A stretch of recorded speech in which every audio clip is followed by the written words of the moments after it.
Hello, everyone. Welcome to Progress Junior Golf. My name's Steve Jackson, and this is Aaron Cox. G'day, guys. How are you? How are you, Steve?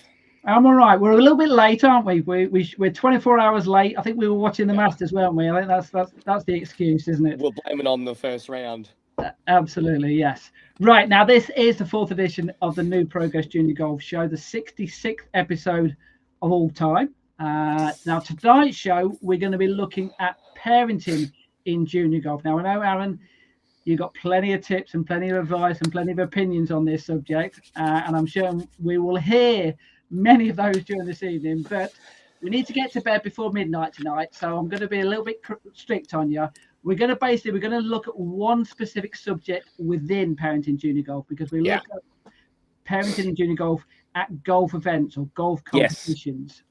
So from that could be from booking a juniors into an event, getting them ready for the competition, driving them there, the preparation immediately before that first tee shot, what they do during the event, what they do afterwards, the car journey home, and then, of course, the days and weeks after the event as well. So lots to cover during even just that one event, before, during, and after. So lots to cover with that. Now, I've run lots of junior events, including this season, of course. The Progress Junior Golf Master Series and the Wonder Series are underway.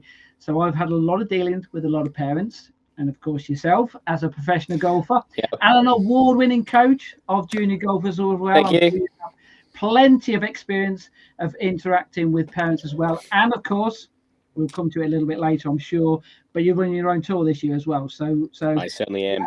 The actual dealing with the parents before the events is something, perhaps that's something a bit new to you as well, is it, this year? Yes, definitely. Yeah, for definitely leading up to a tournament base. Yes, you are right, Steve. It is. Right, so we're going to be looking at lots of different things. Now, obviously, we've got the perspective of a professional, an event organizer as well, but we definitely need the perspective of the parents of the junior golfers as well. And I'm pleased to say we're going to have 3 different parents who are going to be talking on this show.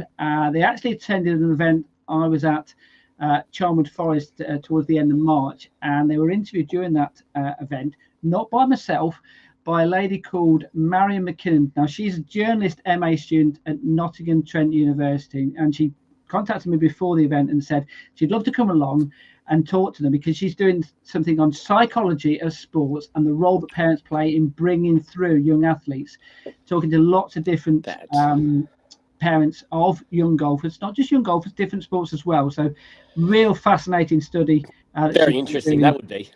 Yeah, absolutely. Yeah, actually, what we'll do to start with, we'll give you a little bit of a taste of what she's doing with the other sports, and then we'll hear a lot more about it, and then we'll delve into some of the things which she found when she was talking to parents, and then we will also hear from the parents. But this is Marion. This is her talking about the study of other sports, not just of golf. We talked to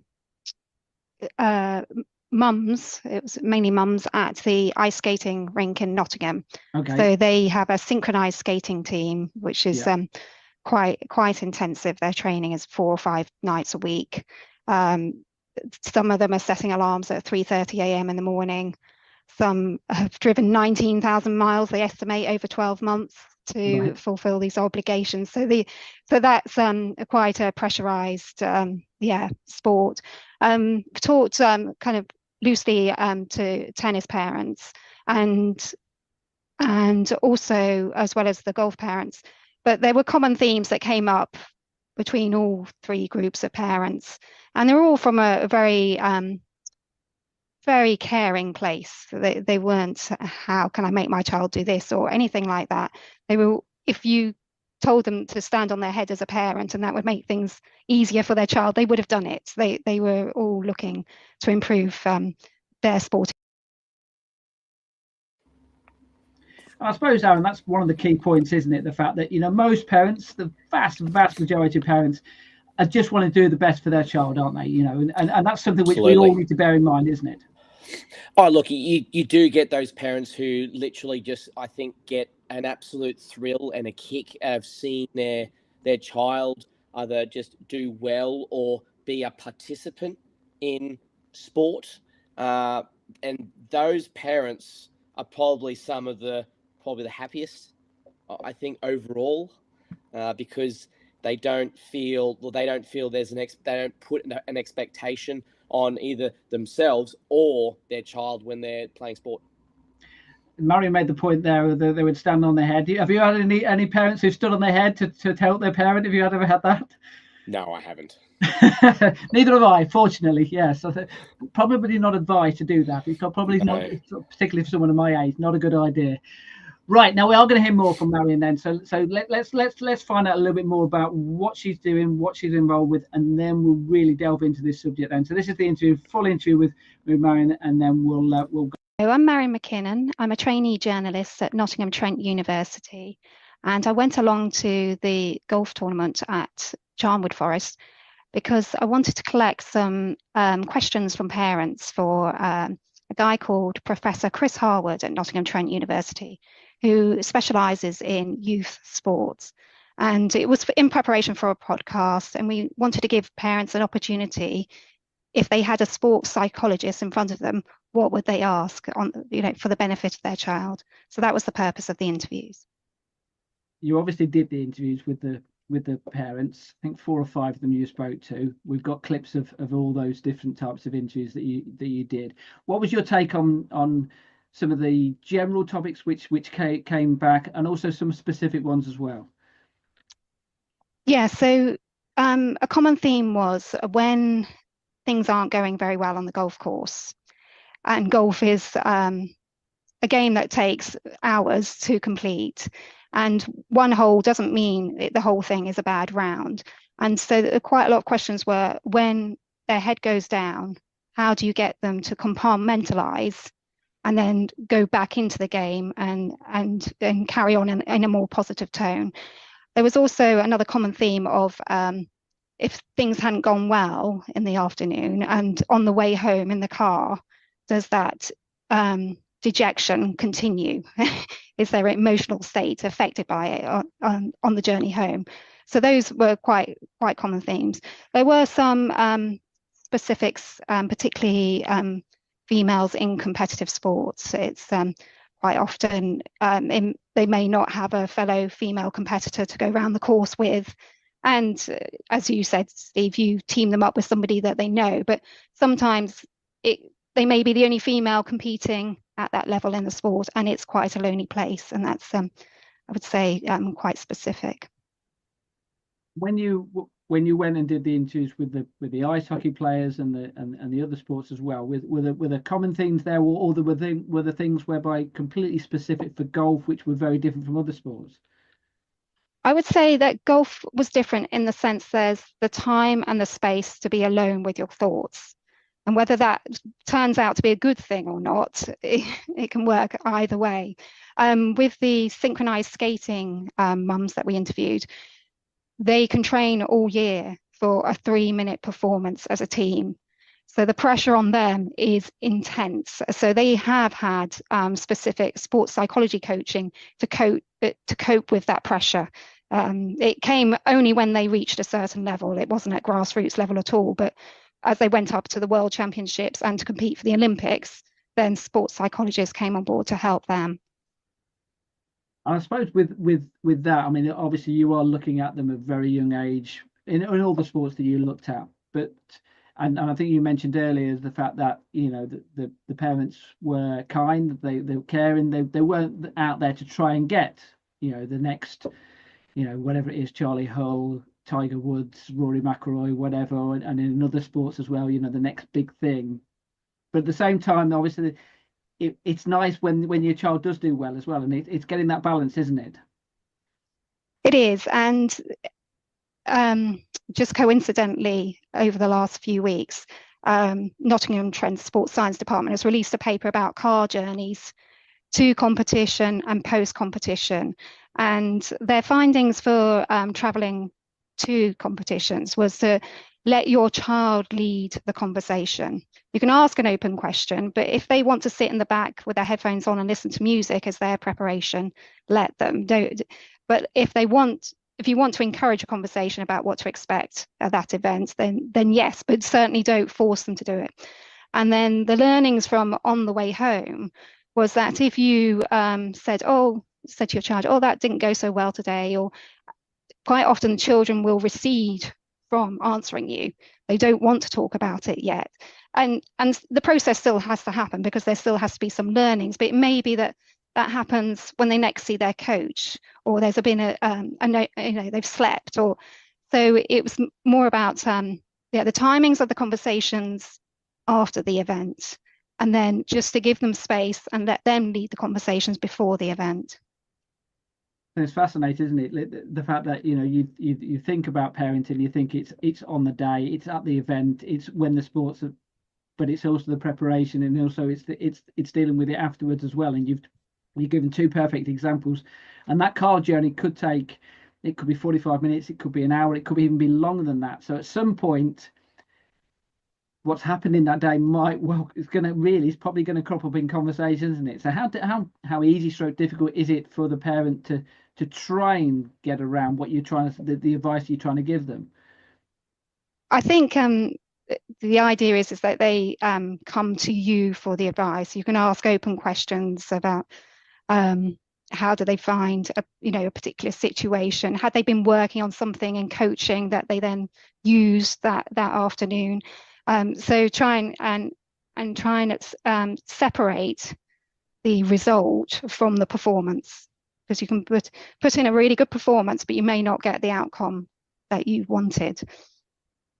Now, we've got a co-host of this podcast is a professional golfer. He coaches junior golfers.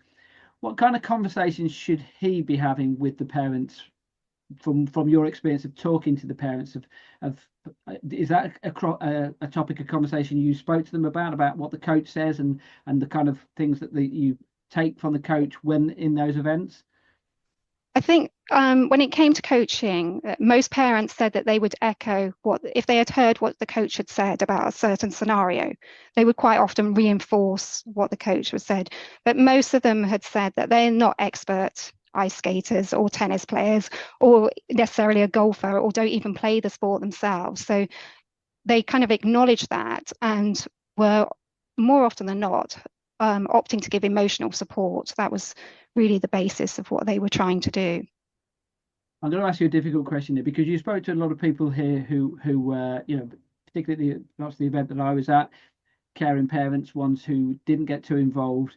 Have you had that conversation or tried to get conversation with some parents who might be a little bit too involved and trying to give your take from what the psychologists have said, what you've seen with parents, what you've spoke to, and try and get that message across to them to say, we appreciate you, what you're trying to do is you think that it's the best thing for your child, but perhaps you need to take a step back. Have you even tried to get into the conversation with someone? No, I haven't. I haven't found that. Yeah, I haven't found that person who's on the touchline screaming at their child. I haven't gone there yet. It's I mean, I watch my daughter perform sports, and I see what we would class as pushy parenting, of trying to micromanage a situation. And I think all I can do at that moment in time is try and model good behavior myself. And if I'm operating calmly and I'm only given advice when she's asking for it, I'm hoping that parent will be taking on board what I'm doing and feel a little bit. So that's Marion McKinnon there. Parenting there. Such great info there, Steve. I was here just writing down so many notes, and I was going, yep, I agree, oh wow, oh, this is great, fantastic, that was. Yeah, and obviously, she covered lots of different subjects within that. Well, obviously, we're going to hear from some of the parents you spoke to, and some of those things which you mentioned there. So we will go through them one by one, and obviously I'll get your take on it. Just that last point there, where the last question there, where we were talking about parents who were a little bit pushy. Have you had to face that, and how do you do that as a coach to go, please take a step back? So, it's happened once, and whether I actually came across professional, I don't think I did, but it kind of had to be said, because I had a parent who, his son's very young and quite new in the handicap competition kind of golf, and he's a sport parent. He knows he plays golf himself, and just things that I had to speak to him, and I was writing it down because there were so many things that she just mentioned, but on this particular instance, I specifically spoke to him about the language that he was talking to his child, the demeanor, and also how he delivered it. There were the three main things that I was very, very kind of upset about, is that they were three areas that were way over the top and pushing borderline, like really not necessary. And whether I did go a little bit too far, but I think it got to a point where, because I'd seen it for so long and the fact that it had been seen by other parents, I felt I had to say something, and I kind of had to put him in his place a bit, and it was hard to do that because I didn't know how he was going to react. I must admit, from my point of view, I've never got to that stage in the sense of to that point. I've had parents whereby I've thought, that might be a little too far, but I'll give them the benefit of the doubt. Yeah, and generally, you see them on more occasions. Yeah, this was over the line, really. Not from a parent point of view, but from a supportive sport, like athlete, like playing a sport kind of line. Yeah, it was well and above, well and truly over. Right, let's hear from the three of the juniors then. I when I was talking to Marion there was four she actually spoke to. Unfortunately, the sound quality for one of the interviews wasn't great. Great for Marion, because obviously it was more that she was more interested in what they said as opposed to the actual sound quality. But so we got three of them: Izzy Toon's parents, mum rather, Fraser Gibson's dad, and Anya Sakija's dad as well. Let's hear it initially then. Let's get a bit of background on these three golfers. Let's find out how they first got into golf then. Let's hear from Izzy's mum first of all. Isabel comes from a non-golfing family. Okay. Dad was invited to the driving range with a friend. Isabel, being 7, one sort of, can I come? Yeah. From the first day she took a golf club and hit, it was just a natural. People were asking her dad how long she'd been playing, and he said it was her first time. She just really enjoys it. Oh, she loves being outside, loves being in the outdoors. It's just...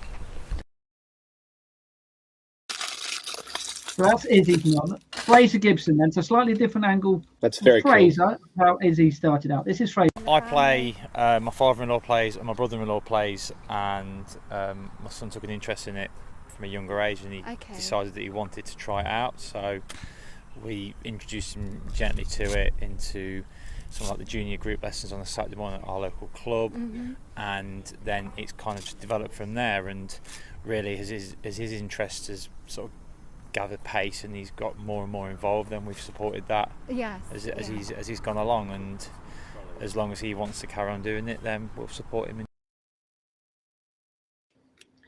So that's Fraser Gibson's dad. That's a different family dynamic again from the first one. Absolutely. Non-golfing to a big golfing family. That's it. And then even more so with Anya Sakija, because both of the parents never played golf before. This is their parents. Right, wrong one. That's close. Right. Honestly, we moved to the UK about 10 years back, and when she's in school, we have birthday parties, and we planned to do a bowling birthday party for her. Okay. But some other child selected that same venue and had the party before us, so apparently next door they had mini golf, so we moved her birthday there. Okay. And she was enjoying it, and I was just taking videos as the father does, and I just noticed her enjoying it, and she's really putting well. So I said, let's try the real stuff, and there happened to be a Edgbaston golf club next to our house, so we put her there for some time. Things didn't work out there, but she was enjoying the game, so then we did some more research and found the right clubs for her, and good crowd, and she's been enjoying it since. And so how old was she when she first did the mini golf? 8, yeah. So yeah, you're right, Aaron. So I'd say three different family backgrounds. You've got someone who comes from a very golfing background, someone who had dad golfing, mum not, and then with Anaya, neither the mum and dad any golfing knowledge whatsoever. In your experience then, of the people who've come to you to coach and now playing in the events as well, where does the balance lie between those three parenting groups? Look, it's a hard one, because as I was saying before, when you've got the dynamics of non-golfing parents, they just want to see their son or daughter have fun. They just want to see them just like enjoy themselves, be outside, be in the sun. Yeah. And, oh, that was a great shot. Oh, very good. Oh, that was unfortunate. Then you get your parents who are golfers, granddad's golfer, grandmum's golfer, great grandfather was a golfer. They kind of know kind of what they do. So then when it comes to great grandchild or grandchild and son or daughter playing, they're like a bit more supportive, specific support. So they talk a bit more golf language, which obviously then the kid kind of catches on to. It's that fine line of just being there to help or help the coach, be that supportive factor, and not then try and take over or try and like do things when they're out of coaching.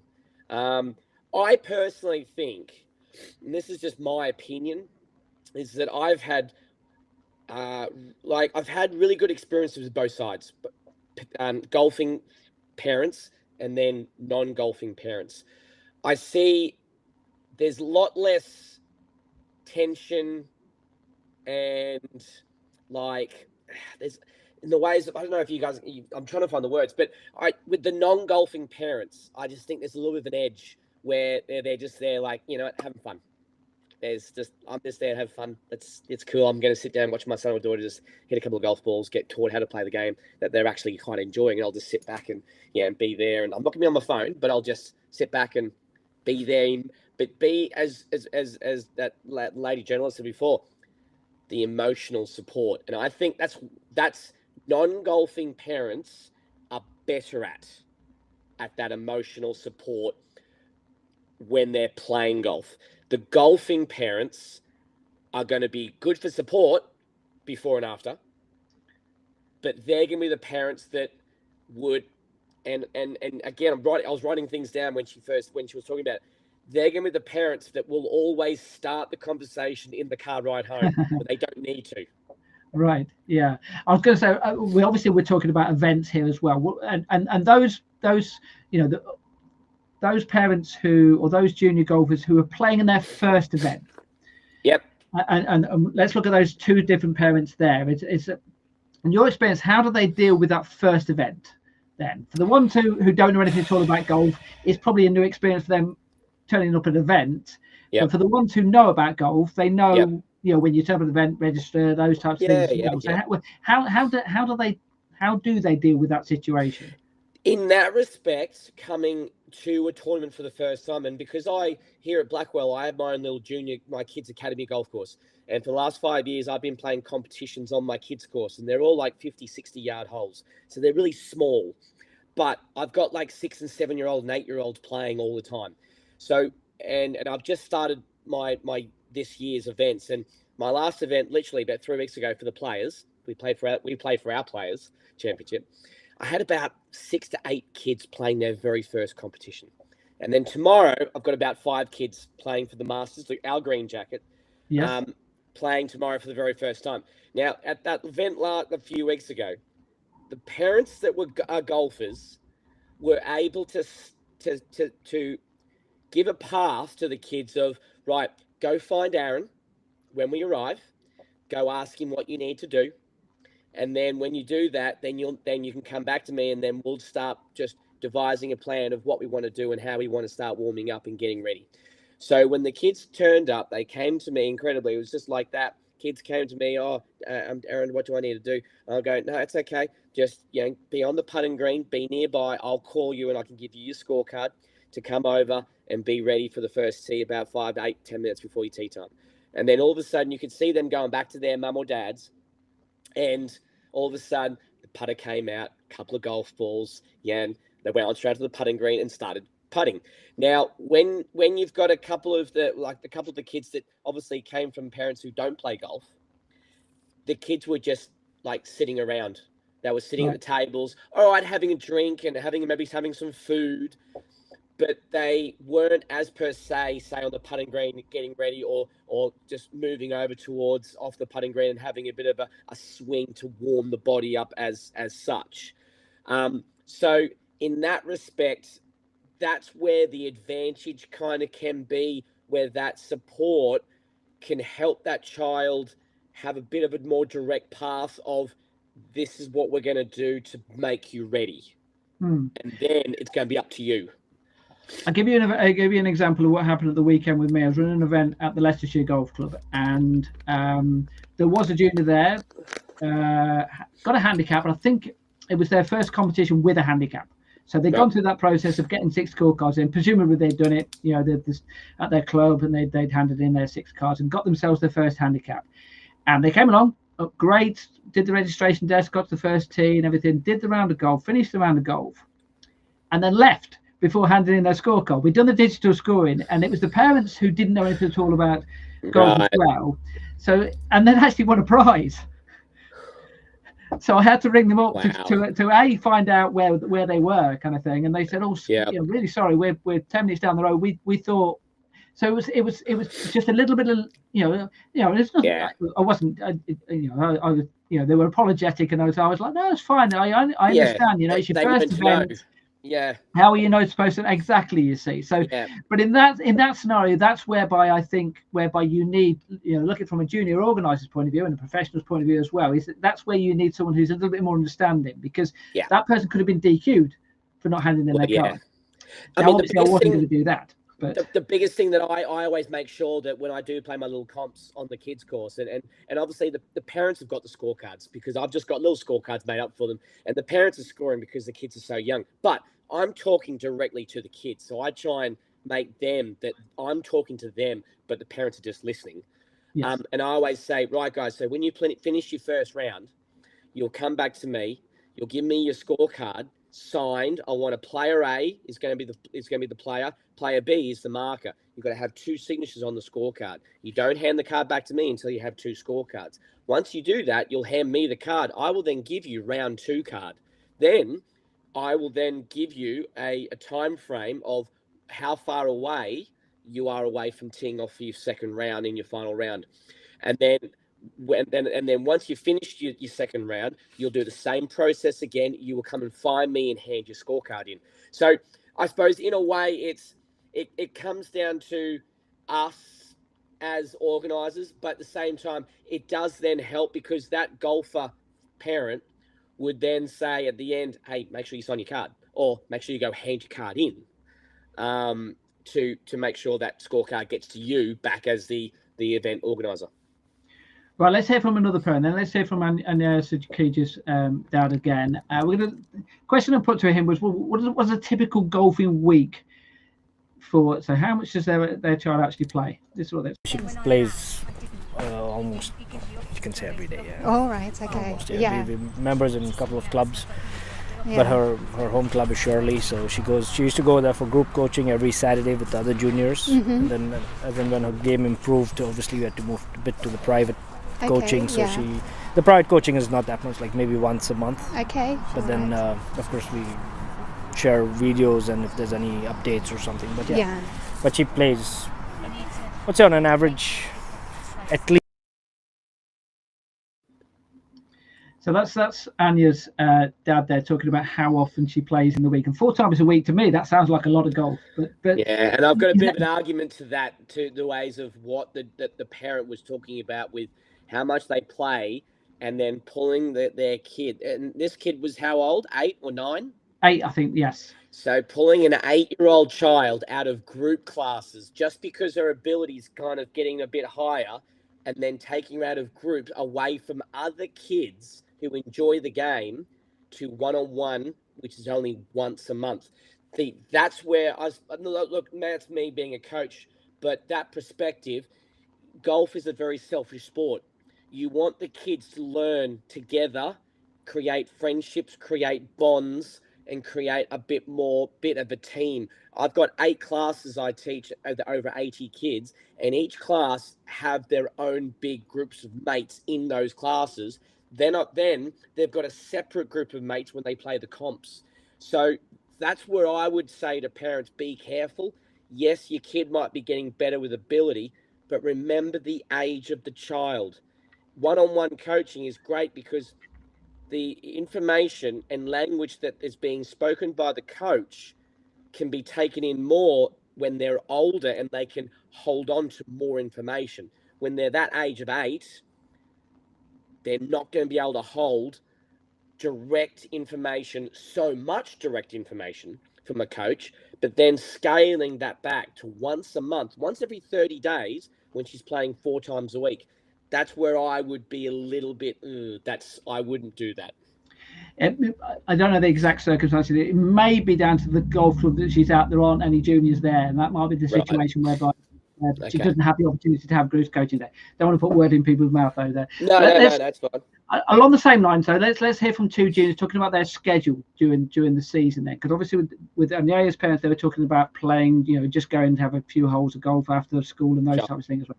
Let's hear from Izzy's mum about what kind of playing schedule they have. You are playing in 3 different tours. So she's playing in Steve's Progress Tour, Robert Rock, and also so that's Izzy. This is what Anya. I think I have about 30 events planned for her just up until June. Yes. So gosh, like today it took us about 1 hour to get here. Yes. So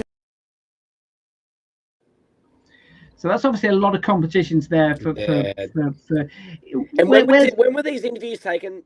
Steve, last week? They were taken March the 23rd, something like that. So that was the first event. That was the first event of the year for all of them. So end of March. So we're talking April, May, June. So we're talking 12 weeks. Yeah. And that kid's got 30 events. Yeah. I don't even think a PGA Tour player has 30 events in 12 weeks. They might have 30 rounds of golf, to be fair.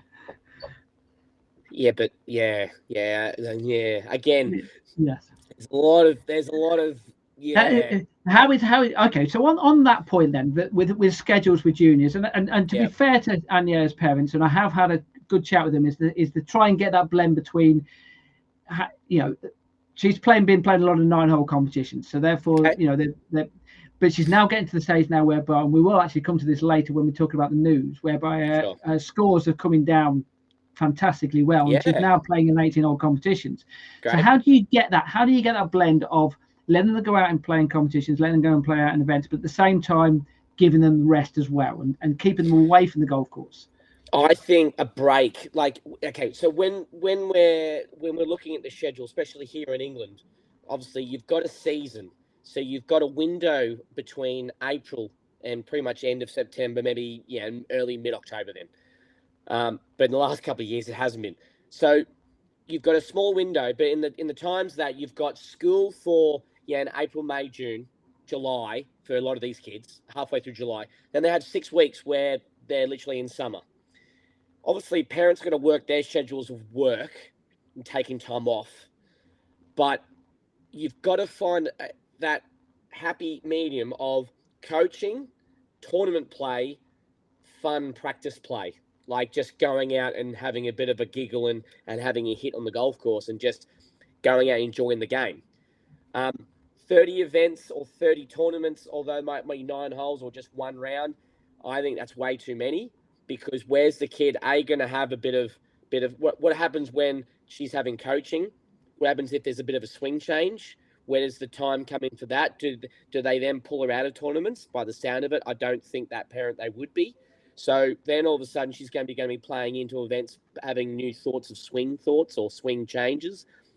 So the biggest thing that I do with my elite juniors is as soon as I get to March, and because I do coaching all the way through the year with them, but as soon as I get to March, I back off, make anything technique.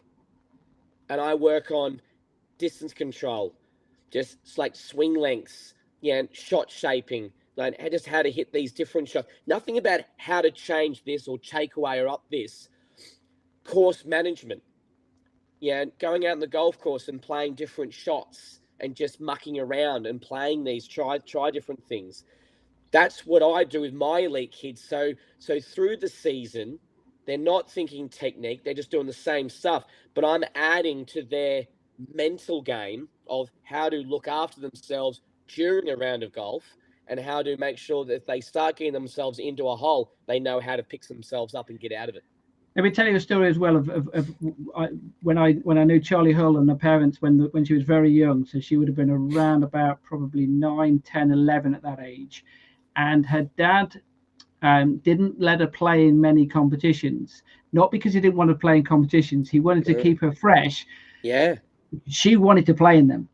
Yeah. So he held her back. So the point where, when she got in that competition, she was absolutely on fire, because that was the time where she knew this is when I need to do it, because I've not been able to play in the competition for 2 weeks. So it's but then there are probably others who play. Fire. Yes. So it's getting that blend, and obviously she didn't do too badly on the back of doing that, did she? So pretty bloody good. Right, yeah, right. Now we did touch about this a little bit earlier. We're talking about the parents and what they did know about golf as well. But obviously we're talking about competition-wise here. So let's hear from Anya's parent as well about what they know about golf, and we'll also hear from Izzy's parents as well. From what I've heard, I'm not being a sports person. It is a challenging sport, and I read somewhere that the most difficult golf course is the one between your ears, kind of. Yes, so it's a mental game, of course. As parents, we always also see a potential. We expect them to just do it the right way. So, but it is definitely a mental game. But I don't think any questions. It's just self battle, I would say. Just each family takes it their own way to make it happen. So but it's challenging. So that's let's hear from Izzy's parents and Izzy's mum then about what she knows about golf. So I walk the course with her at every competition. Some competitions we're allowed to caddy, so I'll be allowed just to. For me, that's just pushing the trolley because I don't play golf, so I can't caddy like some parents can, where they can sort of tell which club and coach. But I don't play, so I can't do that. So for her, it would be me just really pushing the trolley for her. But other than that, walk every course with her, ball spot, help with the scoring. Now, from my point of view, as an event organizer, those two parents for an event are the dream. Because they're the ones when they walk out on the golf course, the kid is going to ask them for advice, and it's going to be pointless because they're not going to get any advice about how to hit a golf shot, what to do on the hole. So therefore, they just look at them and go, "There's no point talking to me because I'm not going to be able to tell you anything." But they're perfect from my point of view. But let's look at the ones who do know their golf, do know what to do. How do you? And I don't want to use the word control, but how do you stop them from getting involved and giving them advice out there? Well, the biggest thing that parents do, and I don't think they really they do this subconsciously, but unfortunately it's a lot more harmful to the kid than they really do think.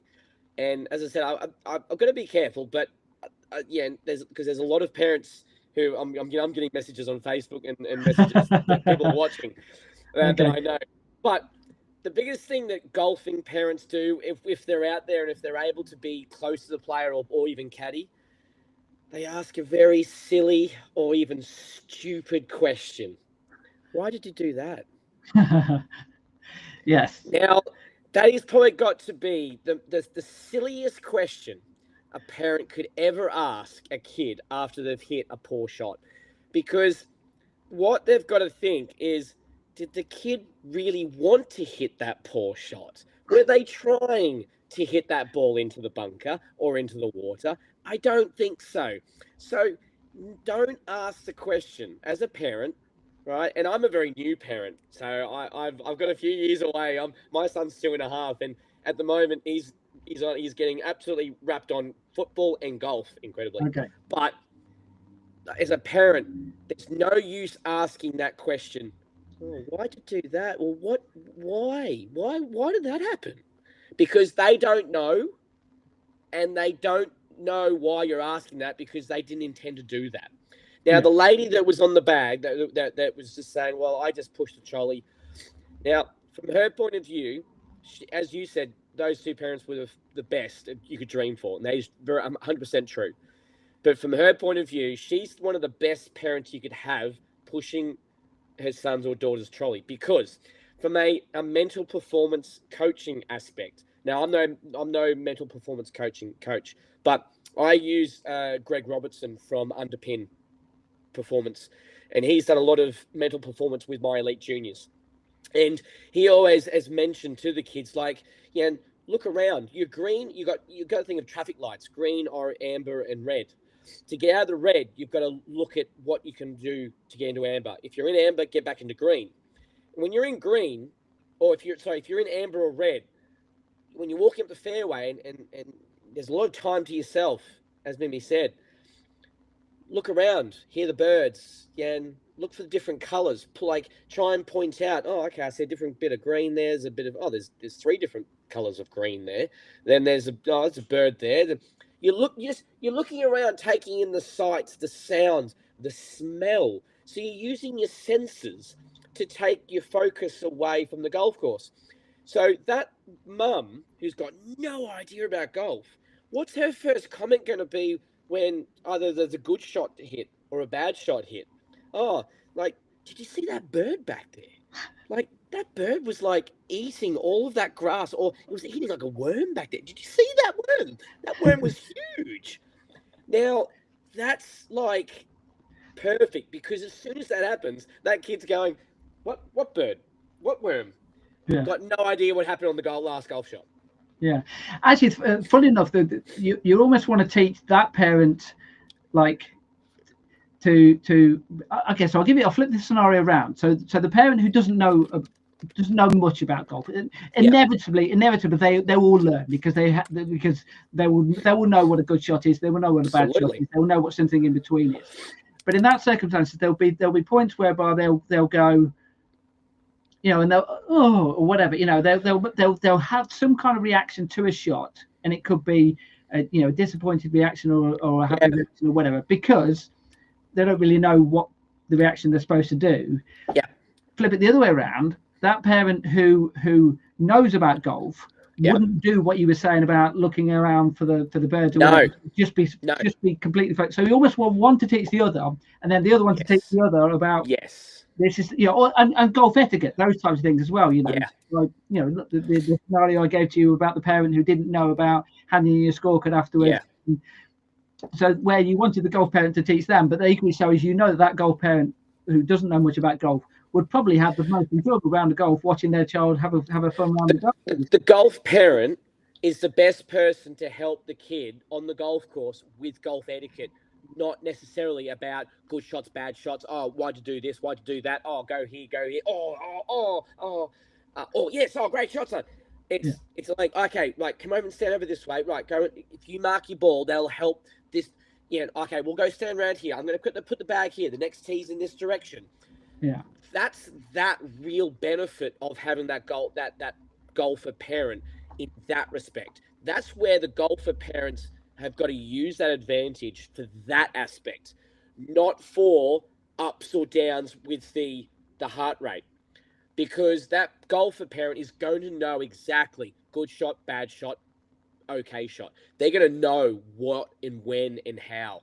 So they've got to try and find that happy medium of, if the kid's down, how to pick them up, or just leave them alone. As I said, let the kid come to the parent. There's no use getting them to hit it while they're hitting a bad shot.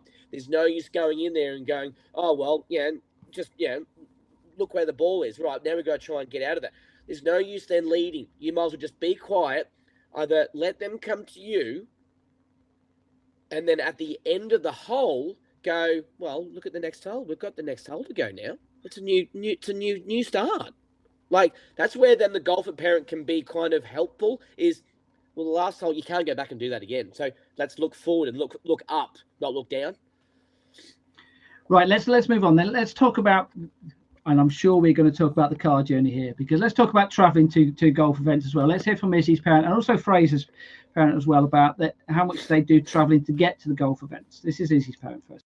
We've travelled about 40 minutes today to get here, which is probably an average time that we do travel to most golf clubs. Okay. We haven't managed to get much closer since. And is that more or less every weekend? Yeah, so the season's really just starting today for us. Sort of a bit of a 9-hole warm-up. It'll be almost every weekend from now up until the end of October. Right. We might have an odd weekend. So that's Izzy's parent. That's him. About 45 minutes. Yeah. But I think we've been probably the furthest we've ever done for a journey is hour and a bit, I'd say. Right. Okay. We sort of just while he's at the age he is, sort of keep it fairly local. Yes. And then, if it develops even further, and then if we need to make further journeys, we will do. But I don't want to put that added pressure on him where he feels like, well, my parents have took me this far, I need to do well. I don't want that to be the case. No, I just want him to. I just want him to be able to go out and just enjoy it and know that if he enjoys it, we support. That last comment was the bit that got me. Yeah, I 100% agree with that, Dad.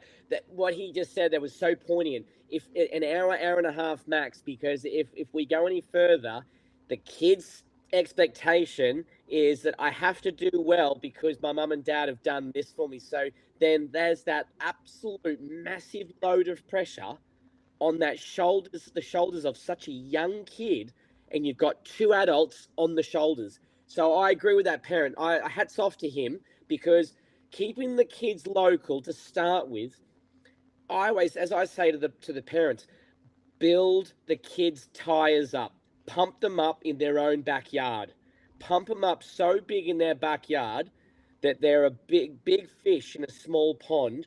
Don't make them a small fish in a massive pond, because they will get bullied and they will just get absolutely crucified if they go 2-3 hours and then all of a sudden the kid doesn't play well. They lose all that confidence.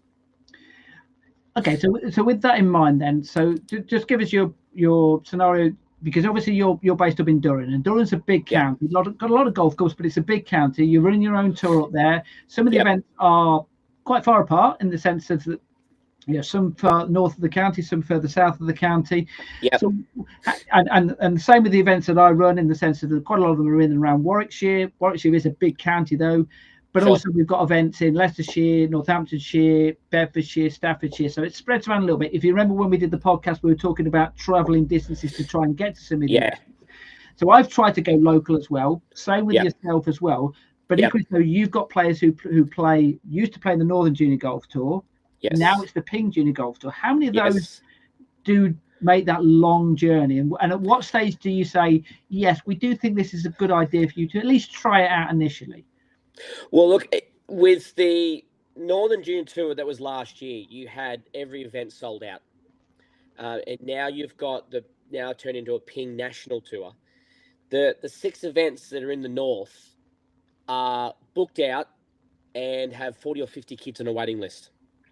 Now, my events, obviously, I don't have the social media exposure and the reach, but my events, I'm I know you said Durham's quite large, but we're actually quite a small county up here in Durham.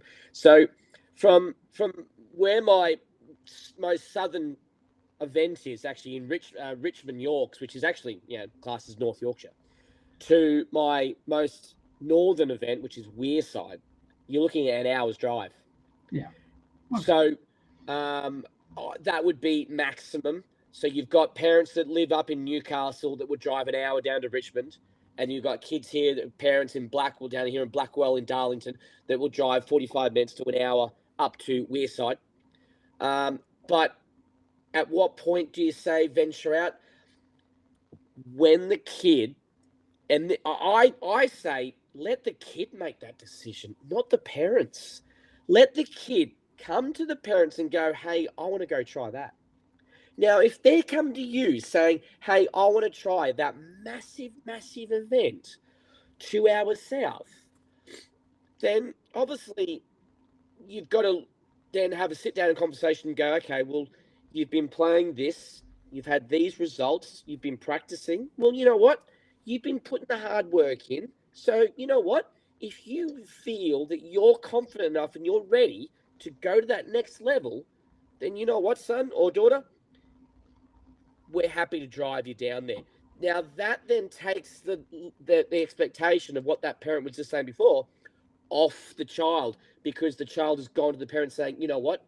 I'm ready for that. Can I play that? so much different to them, the expectation. Okay, let's talk about pressure then on kids. Let's hear from Fraser's dad then, talking about the pressure that a parent can put on a junior. I think if we were to put too much pressure on, I think sometimes that can be detrimental, and they stop enjoying it as much. Yes. And if that happens, then I think that's when children are more likely. A very short clip. It's a very simple message, though, isn't it? Oh, but so just bang in your face. So true, 100%. Well, actually, obviously we're going to talk about pressure and the scenarios which that crops up as well. But just going back to the point about travelling as well, and it's something Marion brought up as well. That car journey home from a competition, then just talk us through how that scenario can be played out well and how it can be played out badly, and without naming names, whether you've been made aware of that kind of conversation when you've had the coach. Because Marion made the point of when it goes back to the pro, that might well have cropped up in the conversation, with the pro, is what happened in the car journey coming home. Depends on obviously who and how old the child is, but in my circumstances, I've obviously my elite kids that I have these conversations with. The kids don't necessarily talk a lot to the parents on the way home about it. I'm normally the first point of call that they actually then open up about, because obviously I just go straight in there. Right, what did you do on Sunday? How was it? Like, what did you do? Right, but then they've got to be brutally honest, because obviously I wasn't there. Parents were, so they're sitting there listening to so I hear their story. Yes. And then I glance and look and go, right. So just on that point, do you get the parent story before you hear the kid's story? No, I get the kid's story first. Okay. Because I want them to tell me in their words. I don't want it to come second nature, because the kids will pick up on words that the parents say. So I want them to tell me first. And that really helps in the ways of, because then the parents don't need to worry about that car home and about that talk. I say to the parents, change subject. Like, honestly, talk about anything but golf on the way home. Talk about anything. Now, if the kids want to put the earphones on and listen to music, let them. Because when they get back to me, might be a day, 2, 3 days later, when they get back to me, there's nowhere to hide. I'm going to be brutally honest after them. What did you do? What went wrong? How'd you fix it? And if you didn't fix it, why did it happen? So look, me personally as well. Look, last year I went 6 hours down to final qualifying for the Open Championship down at Kent at Royal Cinque Ports. And I had a 6-hour drive. I played 2 really solid rounds of golf. I had my A game on, Steve. But I was 6 shots short. Right, I shot 4 over for 36 holes. I played really, really good golf, and I had my caddy with me, and he was with me the whole way home. We were talking and breaking down almost every hole of those 36 holes. Okay. But was it that we didn't? The demeanor and the language was never negative. Okay, it was always positive. Now, one hole cost me 3 shots over the 2 rounds. And we made point of that, saying, yep, that hole cost me. I know that because I hit a poor drive both times on that hole. So I knew exactly what I'd done wrong. So I didn't need to go over and over and over and over and over it, because I knew I did that hole wrong twice. But there were other instances where I was like, you know what, I got away with that. I did that really well. But I did this, I broke it down for 36 holes for 6 hours, the whole drive home. And by the time we got home, he was sick and tired. But I was like still thinking about all of it on the way home. But I was so excited about that day, it got me. It was like, you know what? I want to do it again. Okay, I'm gonna change the order of the video here. I'm gonna put a different, because actually I think it's relevant for what you've just been talking about. Let's hear from Fraser Gibson talking about watching golf on television. This is Fraser Gibson's dad. You can hit a fantastic shot and feel like $1 million. Okay. But more often than not, certainly in my case, you can hit a very bad shot. And I think that when they watch it on the TV or they watch highlights, what they're seeing is they're seeing the good shots all the time. Yes. Yeah. What they're not necessarily seeing is they don't see the bad shots that even professionals hit. Yeah. So I think it comes into their psyche. I think it needs to be, right, okay, I've hit a bad shot. How do I respond to that? Mm-hmm. And like I've alluded to, sometimes they'll let their head drop. But I think it's like, so how do they then almost compartmentalise that? Yeah. Okay, I had that bad shot. Yeah. How do I? Now, obviously, golf now is not on domestic television quite as much as it is it has been years gone by. But the US Masters is this week. Kids are bound to be watching parts of the US Masters this week. Now we know some tough holes, some seriously tough holes out there, kind of thing. But the point that we're making there is the fact that generally speaking, the TV will show the better shots. They won't show the guys who are 6, 7, 8, 9 over par. Yeah, which that parent, I think. He knocked. You picked some great parents for these interviews. Fair income. And he made a very good point that the television doesn't always show you those poor shots. So the kids are sitting watching golf going, oh my God, that was good. Oh, that was good. Oh, that was great. Oh my God, that was fantastic. So when they go out there and they don't do it and they go, So that is the hard part. But what I say to the kids, and even like my 6 and 7 and 8-year-olds, I say, right, when you play a round of that like 18-hole competition, or let's say a 9-hole competition for a lot of your audience, and you're playing a 9-hole competition, you tee off the first and you play the first hole, and you have a very poor first hole. The next hole is your first hole. You're playing 9 tournaments. Now, this is a very hard thing to try and teach like 7, 8, 9, 10-year-old kids. But what I try and teach the kids, especially even my elite kids, and as I said, I've got like over 120 kids, is that every hole is a new tournament. And that's how I think as well. So you can have a poor hole. The next hole is the first tee. You can't have a bad hole up before the first tee, can you, Steve? No. It's a mindset. Yeah. So if you can teach your kids, oh, well, it's all right, you're on the first tee. That's fantastic. We're just teeing off. That's great. Let's start again. Right, I'm going to go back to the original video, which I was going to play then. We're talking about different. This one's touching on different other sports as well, and how golf is different from that. Let's hear from Fraser's dad again. I think with golf, I think it's obviously it's very much an individual sport, whereas obviously some of your other sports are very sort of team based, and I think he enjoys the fact that he can almost control the narrative of his game. He's not then so much relying on other people as you would with a team sport. Yes, I mean, he does play team sports as well, and he enjoys his team sports, but I think because he's fully in control of what's happening, and so he can then adapt to that situation. I think he likes the individuality of it. Right. Okay. Which and I think he enjoys the challenge, and he enjoys being able to try.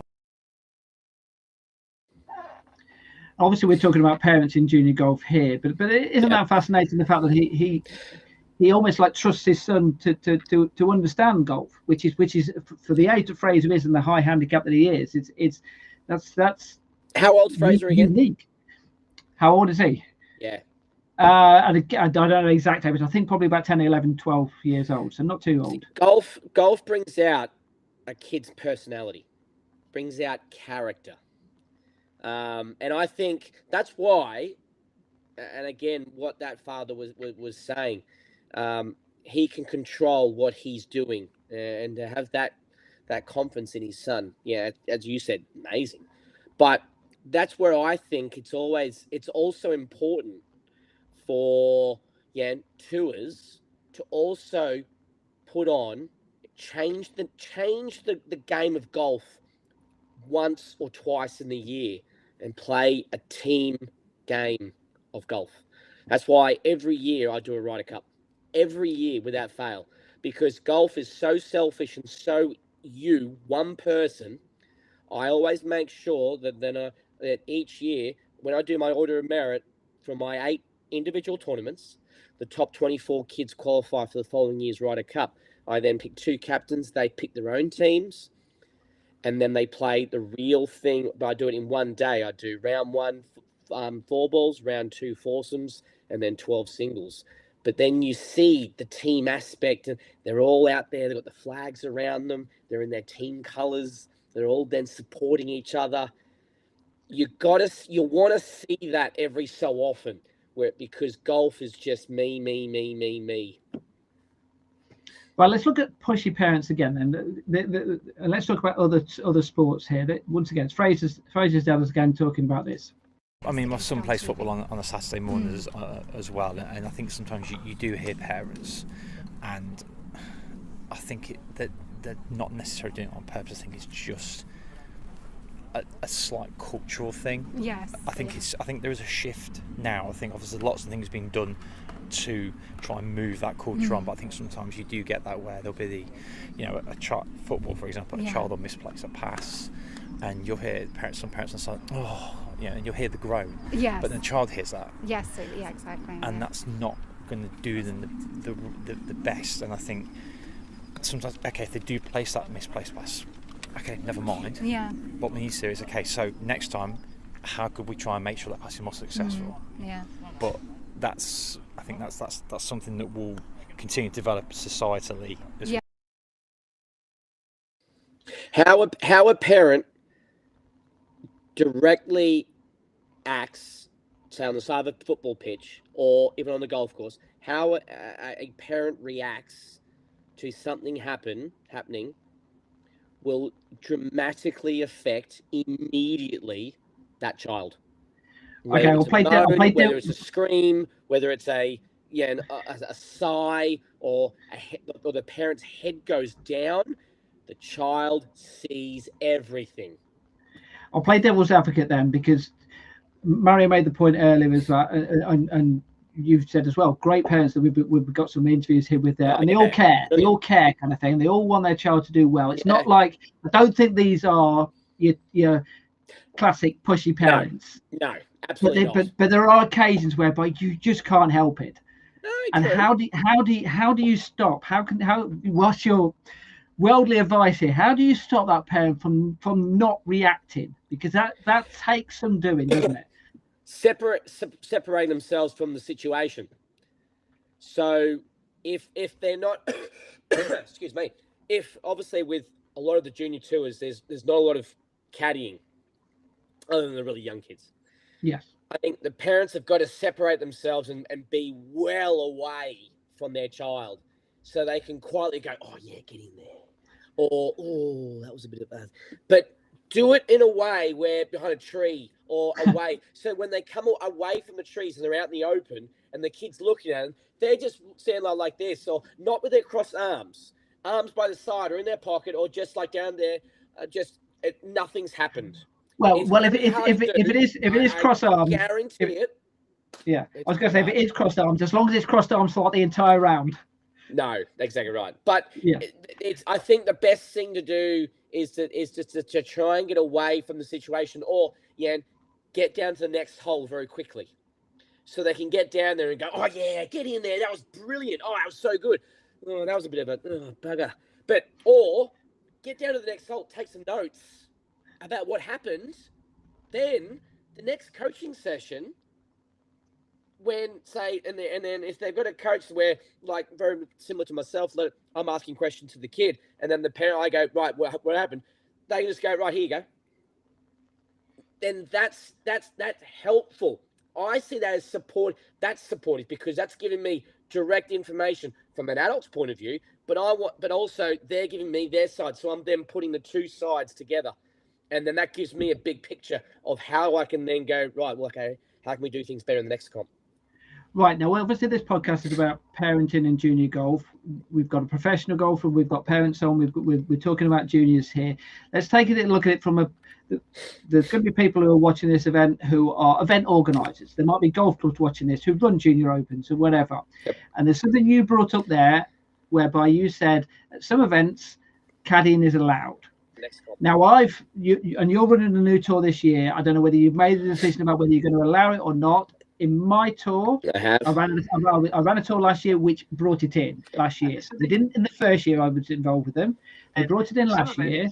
this year I'm not bringing it in caddying, but I'm also not going down the line of no parents are allowed on the golf course, which I have seen with other events as well. So where do you sit with that? And if the decision you have made, how do you adapt that to the parents who want to be involved, who want to caddy, and equally so as the ones who want to basically sit in the clubhouse and don't want anything to do with it, kind of thing? So I'm about to actually, obviously, with my first event next Thursday, I'm about to actually send out the terms and the regulations to all the parents for the tour coming up. And I've been looking at the Robert Rock Tour, England Golf.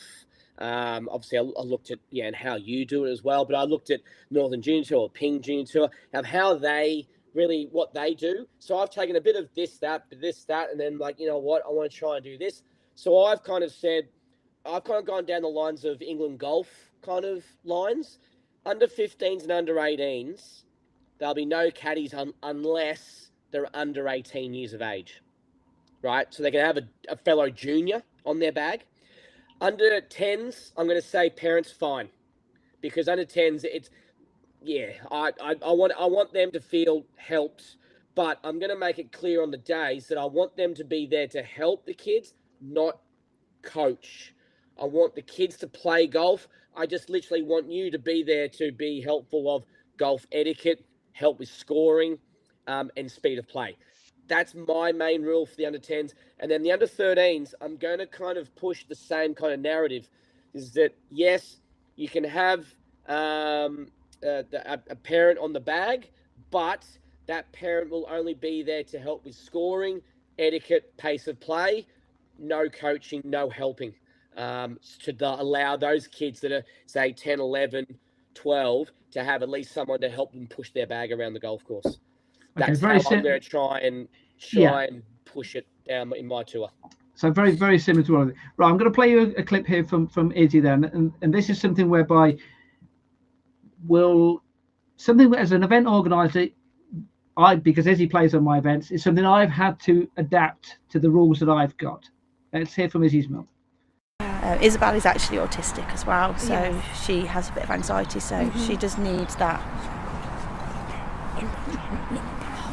She does need that support out there of a parent. So driving her to all these different competitions. So does the anxiety build in the car, or is it before you get in the car? She's actually a lot calmer here on the golf course than she is anywhere else. But in everyday life she has anxiety. But here it's her place. It's where she feels confident and comfortable. So it's very well. She does very well here. But I still here just as that backup in case anything did happen to go.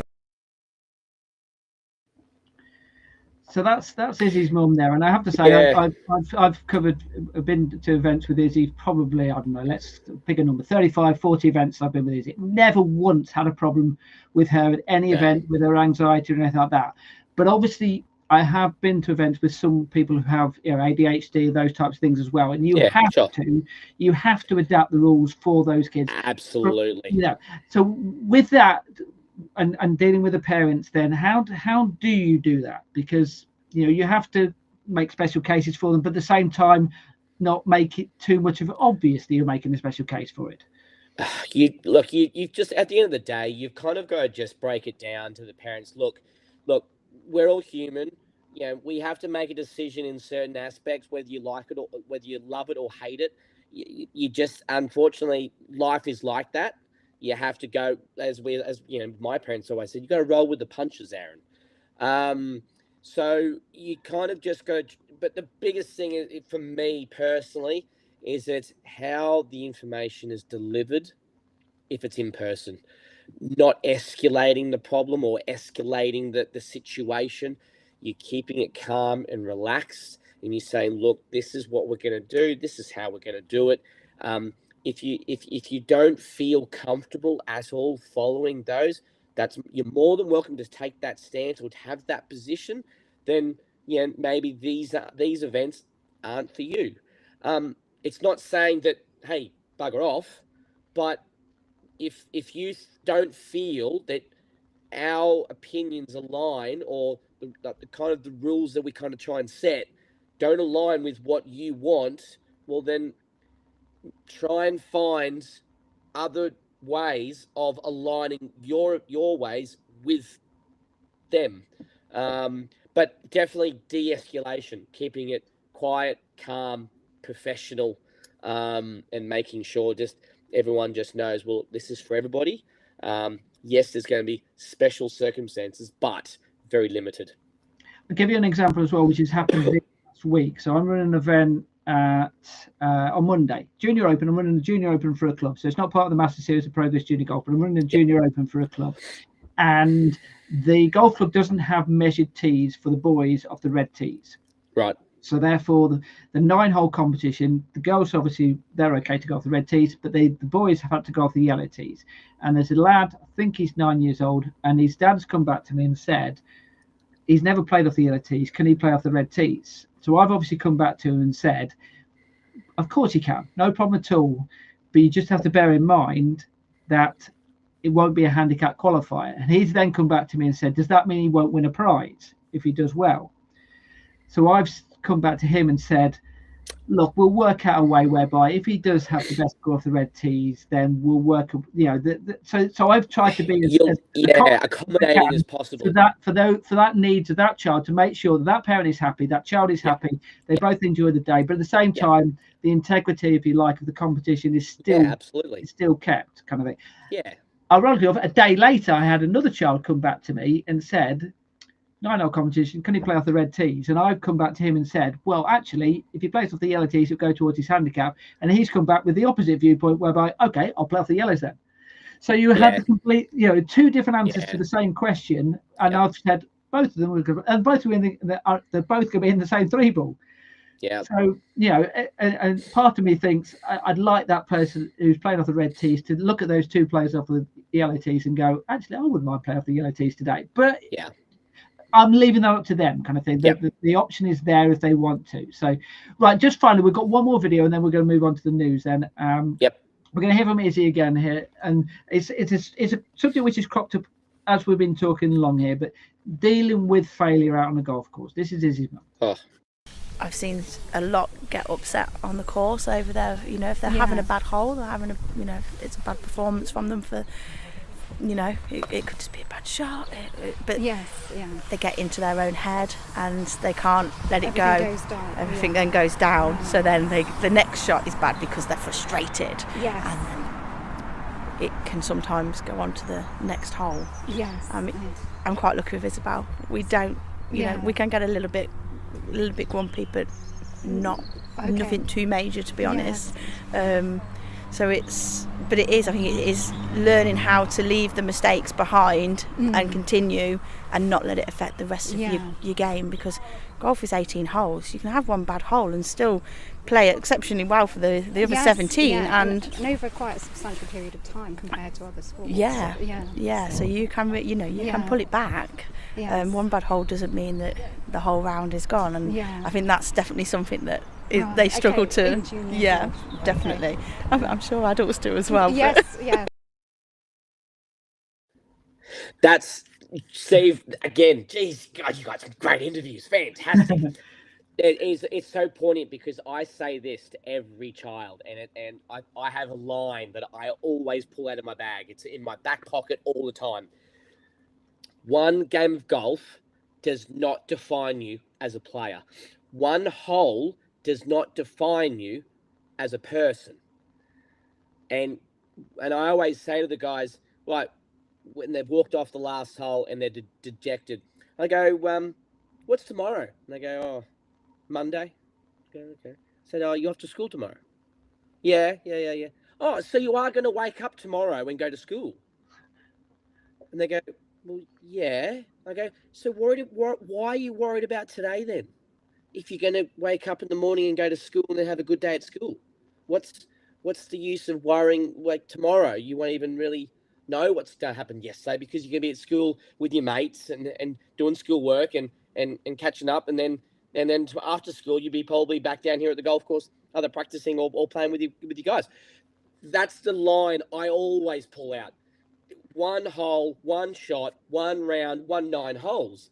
doesn't define your character, doesn't define your player, your person, doesn't define your career.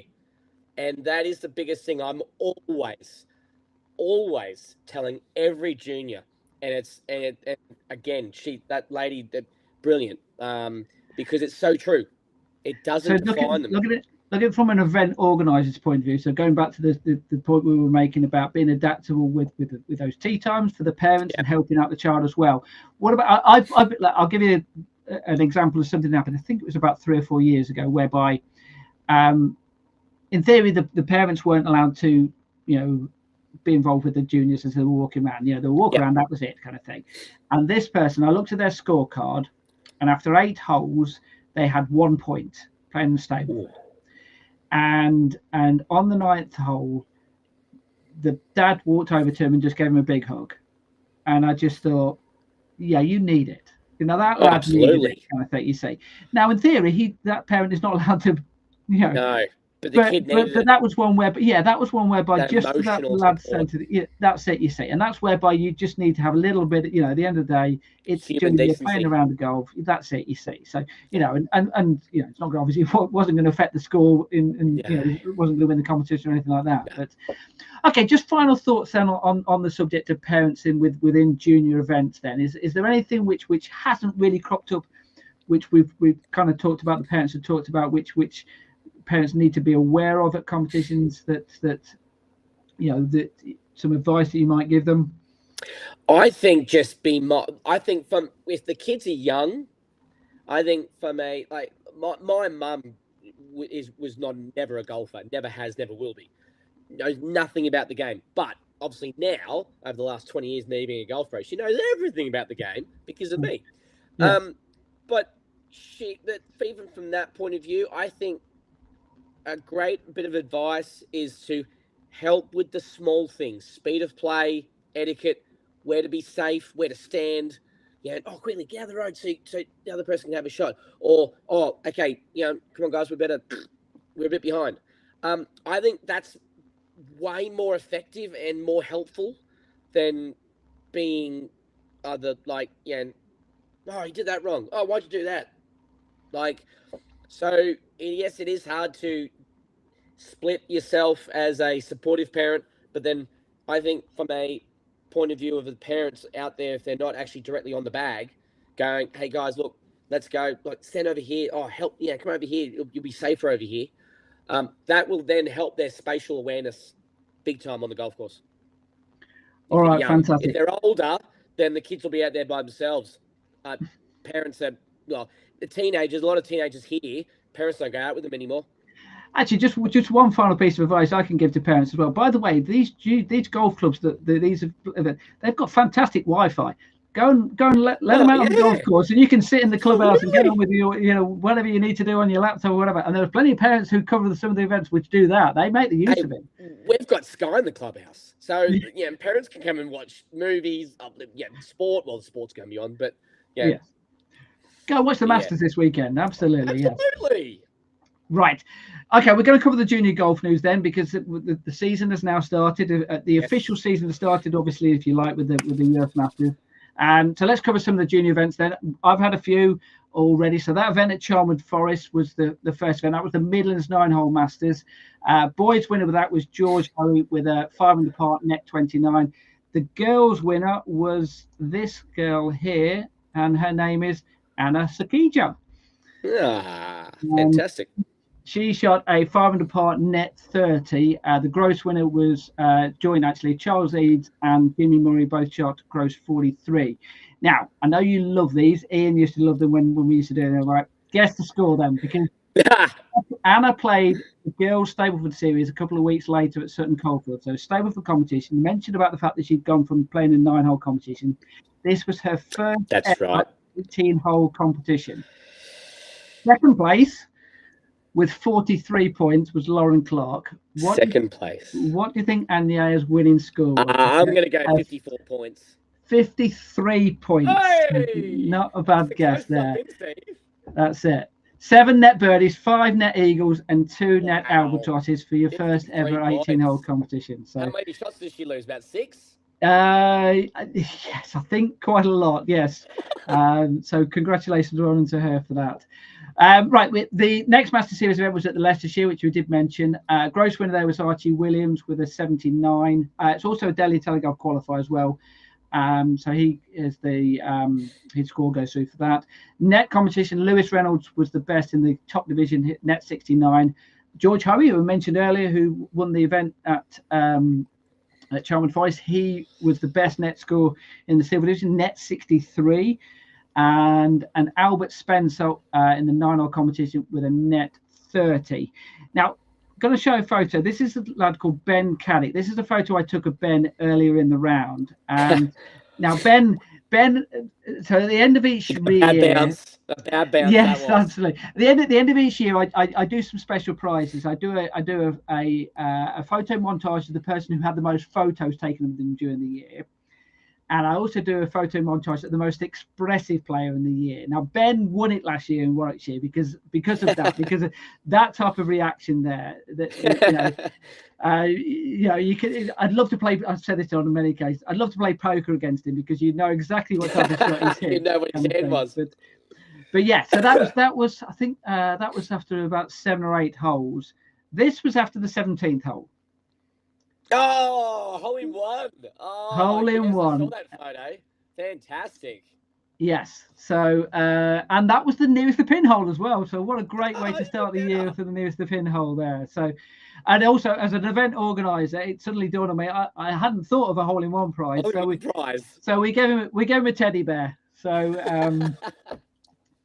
so well done to Ben for winning that. Lewis, who I mentioned that this is a photo. Lewis is from Scotland, so playing the event in Leicestershire. So well done to Lewis for fantastic. Yes. Right. Wonder Series, which is an event, and we're talking about parents and those types of things as well. This is an event whereby it's for golfers who have just started coaching. So it's their first competitions of the year. There was 15 played it. First event of the year at Wimwell Village. From my point of view, scoring was completely irrelevant. I didn't really care who got what score. It was more a case of giving them their first chance to play in a competition. 9 of those 15, their first ever competition. And 14 of those decided that they wanted to play from handicap qualifying tees. This is the photo of the players who took part in that competition, or at least some of them anyway. So, yeah, so well done to all those for taking part in that. Faraday Series Futures event, which is very similar, aimed at younger golfers as well. That took place. There was an event, a qualifying event at Chesfield Downs in Hertfordshire. Now, the reason why I'm mentioning this is because if you remember when we did the podcast earlier in the year, whereby we were trying to get juniors into the golf industry. Yes. And we had Bailey Pike on, who was doing some work. That was her first opportunity to do some work with myself and with the Faraday Series as well. She came along and took some photos of that event as well. Fantastic. So first opportunity to actually give her to do that as well. And also there was a couple of other girls as well who were at the Faraday Series event up at Dunstable Downs. Sorry, not Dunstable Downs. Dunstable Castle. That's which is just the Faldo Series, not the Futures. That's it. Yes. Yep. So that was for the main guys, but they came along and did some work up there media wise as well. And I know you had some players playing in that event. Is that correct? Yeah, I did. I had a 16-year-old girl, Lily. She actually finished 3rd in her age group. She had a rough first day, but then she really played really well. She actually ended up losing nearly a shot on her handicap. Which is really, really cool. But the under-21, I know, the under-21s winner was Callum Moncur, who's obviously a local Darlington Golf Club member down the road. He shot 3 over. He won by 2 shots in the under-21 boys. So it was and he obviously now he goes to the final. But you mentioned the Faldo Futures. I've actually one of my elite juniors. She's actually going to the World Final in July in California. After she won the final at the Belfry last year when the British Masters was on. Yes. Well, there'll be a very good photographer there for the final this year. You going over? I'm going over to the Belfry for the final at the Belfry, so I'll be taking the photos with Bailey, and we'll be doing some work there. You'll be going over to the United States to get the World Final, mate. Not quite, no. Right, let's look ahead to what's coming up then, news-wise. Yes. So we've got another Wonder Series event taking place at Anstey Golf Club. That's on Saturday. We've got 18 players taking part in that. Once again, many of those playing in their first competition as well. Mentioned the Junior Open coming up on Monday, the one where we're trying to look after those golfers who wasn't sure whether they were playing off red or yellow tees. 50-odd players playing in that. Yep. Master Series event at the Forest of Arden on Thursday, April the 17th. Full field once again for that. In fact, I managed to get an extra 4 tee times, so we've managed to move a few of those ones who are on the waiting list, got them out there. And then the following Tuesday, another Master Series event at Handsworth Golf Club, and then a Junior Open on April the 24th. The Paul Broadhurst Atherstone Junior Open, that is. Paul Broadhurst, who former Ryder Cup player, won the British Seniors Masters. I think he might even have won the British US Open as well, the Seniors US Open as well. He's putting together the prizes for that. And then also, Steve, 3 big events up here in Durham. Hold fire. We're getting to that. Let me finish with mine, and then I'll give you the platform. You can talk about whatever. So just one more to talk about that. We've got April the 27th. That's the Fulford Heath. That's the Worcestershire Spring Masters, and that's also the For the Planet Golf Day. Do you remember when we did our sustainability day? Yes. That will be our day whereby we'll really push sustainability as well. But yeah, they all pale into significance with the big events which are taking place on April the 22nd and April the 23rd. Tell me all about it. Well, we've got the Ace Junior Tour, April 17th at Billingham, our first event. I'm excited and nervous at the same time, Steve. My first ever junior event. I've got 50 kids playing in that, which is really, really good. And then the 22nd up at Wearside. I've got 41 juniors currently booked in for that. Entries are still open. And then Bishop Auckland on the 23rd of April. I've currently already got 41 kids for that as well. Again, entries are still open. They're my first 3 in April. So I'm looking forward to that. All my draws are done for Billingham. My bag tags have arrived from Alex for the Planet. So, and they look absolutely schmick, which, Steve, I've got one for you too, mate. Oh, you're too kind. Yes. So, yes. Now, looking forward to it, mate. Lots of golf over the Easter break. Yes, and obviously we're looking forward to seeing those parents coming along, and hopefully they've learned a lot from this podcast in that. Yes. Well, the whole point is the fact that we learn as well, because listening to those parents as well, you pick up things that they say, and I certainly take it into the way that I look at running my events, and I'm sure you're exactly the same, and also your coaching as well. I did mention right away from the start as well the fact that we will be doing a podcast perhaps later in the year once the season is finished. We'll do one on the coaching side of it and how the parents get involved with the coaching side of it as well, because obviously that's something whereby when they go to the events, they need to be taking what you're giving them. Reinforce what I teach them as their coach. Yeah, absolutely. Look, at the end of the day, I remember hearing this from someone, is the fact that the parent is going to be with them, I don't know, in the course of a week, how many hours do you have in the course of a week? And they're going to be with them with all of that apart from an hour. Exactly right. We're going to be talking to golf quite a lot of that period of time. So therefore, they're the ones who need to be reinforcing the message which the pro is passing across. Anyway, that's a podcast for another day. Just a quick mention as well. The next podcast we're going to be doing is in May, and we're going to be doing it on girls golf with that. And I'm really hopeful that I'm going to get someone on who has set up a program over in America to run junior golf or run girls golf on girls ladies golf over in America. She works over there, college golf over there, and the reason why I'm really pleased to mention that is because she was a junior on one of the events that I ran 10 years ago. And Steve, I really do want to also get one of the parents of who's I've got a daughter here at Blackwell that I teach, that she's now obviously in her teenage years, that I'd love for him to get on and talk about and his experiences with his girl being in golf. Yeah, absolutely. Because obviously we're 2 blokes. We need to get a female perspective here, because we have no idea what they go through. Get the girls on as well. Yes, absolutely. You're right. All right. Thanks so much for all the people who've been on. So thanks very much from Marion. Thanks so much to the parents, of course, of Anya, Fraser, and Isabel. And thanks, of course, to Aaron. And thanks to Ian in the background, who's done all the production work behind the scenes there. And obviously making sure that we're staying on air, which is the most important thing, and we managed to get on time for a change. So thanks so much, and we should catch up with you soon. Take care, guys. See you later.